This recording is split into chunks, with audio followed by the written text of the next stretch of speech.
He chose his stepson over me for 10 years. So I cut him off completely. Now he's begging for a second chance and can't handle the truth. I'm 19M, writing this because I'm being told I'm being cruel and immature, and honestly, I just want an outside perspective. My parents divorced when I was 2 years old. They shared custody, and while my dad wasn't perfect, he was a decent parent. We had a good relationship. That changed when I was 9 and he remarried. His new wife had a son, Tommy, who's 3 years younger than me. Suddenly, everything revolved around Tommy. It wasn't like my dad disappeared or stopped talking to me, but he broke nearly every promise he made. He stopped including me in plans.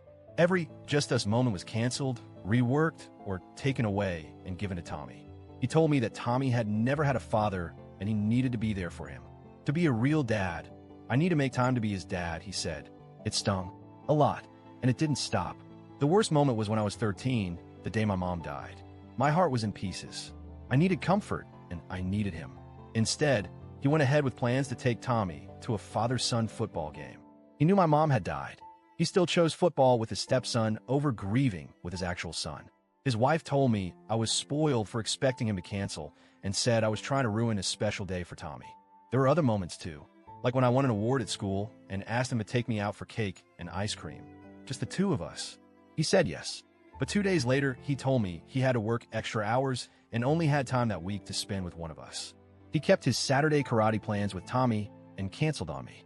I had to call my grandparents last minute to come instead. By the time I turned 16, I was emotionally detached.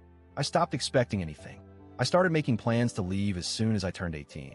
My dad's wife hated that I wouldn't babysit Tommy or try to bond more. She called me rude, cold, ungrateful. I stopped caring. The fights got nasty near the end. Then I left. I don't know when exactly my dad realized I was gone emotionally, but he started trying harder after I turned 18. He texted, called, asked to meet. I always said no. I was polite but firm. No fake promises. No, maybe next time. Just no. He invited me to a family dinner. I said no. He asked why I didn't come for Christmas. I said I didn't want to. He planned a family vacation with his wife and Tommy and offered to pay for me to join. I declined again. Then it escalated. I was visiting some extended family when he showed up, uninvited, with his wife and Tommy. I immediately went to leave. He stopped me, asked me to stay, begged to talk. Tommy said he wanted to hang out with me, told his mom he wanted to go somewhere with me. I told him I was leaving. That's when my dad asked me why I wouldn't spend time with him anymore. His wife jumped in and said I was being cruel, said I couldn't just walk away from my father and brother. I looked him in the eye and said, these are the consequences of always choosing Tommy. I'm not here to play pretend. You made your choice. You're not my family anymore. Then I left. Apparently, he had a meltdown with the family I was visiting, trying to justify things and ask them to talk to me. His wife later messaged me, furious. She said I was being spiteful, that this wasn't consequences, this was a child throwing a tantrum. She said it was especially unfair to Tommy, who felt like he lost a brother. I replied, Tommy never had a brother, and I never had a dad. Leave me alone. Then I blocked her. My dad has been trying to call, text, message on social media. I muted him. I don't respond. So Reddit, AITA for cutting off my dad and making him live with the consequences of choosing his stepson over me. Update 1. I honestly didn't expect this story to get as much traction as it did, and reading the responses was a strange mix of validating and heartbreaking. A few things happened since my post. My aunt, dad's sister, reached out. She told me she didn't agree with everything I said, but she understood it. She admitted that the rest of the family saw how my dad sidelined me over the years but didn't know what to do. She apologized for not being there more. That hit me harder than I expected. Also, my dad showed up at my apartment yesterday. I wasn't home. He left a long letter in my mailbox. In it, he said he was sorry, but then went on to say things like, I had to make sacrifices to build a family with your stepbrother. I hoped you'd understand when you were older. That letter did not land the way he probably thought it would. He still doesn't get it. I didn't need a sacrifice. I needed a dad. And he didn't build a family. He replaced one.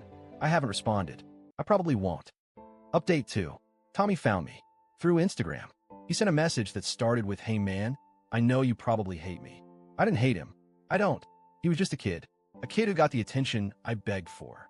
I don't blame him. But I also don't owe him a relationship. He said he missed me and always looked up to me and thought we were real brothers. That actually messed with my head more than I expected. I didn't respond right away. After a few days, I wrote back and told him the truth. You didn't do anything wrong. but being around you was a constant reminder of what I didn't get. That's not your fault, but I had to protect myself. I hope you have a great life, but I can't be part of it. He didn't reply after that. I hope he's okay. Update 3. My dad sent another letter. This one was different. He didn't justify anything. He just said, I failed you. I thought I was doing the right thing, but I see now that I abandoned my son. I understand why you don't want me in your life. I won't show up again, but if you ever change your mind, I'll be here. I cried after reading it. I didn't expect to, but I did. I'm not ready to talk to him. Maybe I never will be, but it was the first time he didn't try to make it about himself. That mattered. A little. Update 4. I'm doing okay. I've started therapy. Honestly, this post helped push me into it. I've learned that my hurt was real, my choices are valid, and I don't owe anyone access to my healing. I haven't spoken to my dad since that last letter. I don't know if I ever will. But now, I feel peace where I used to feel anger. That's a huge win for me. Thanks again, Reddit. You all help more than you know.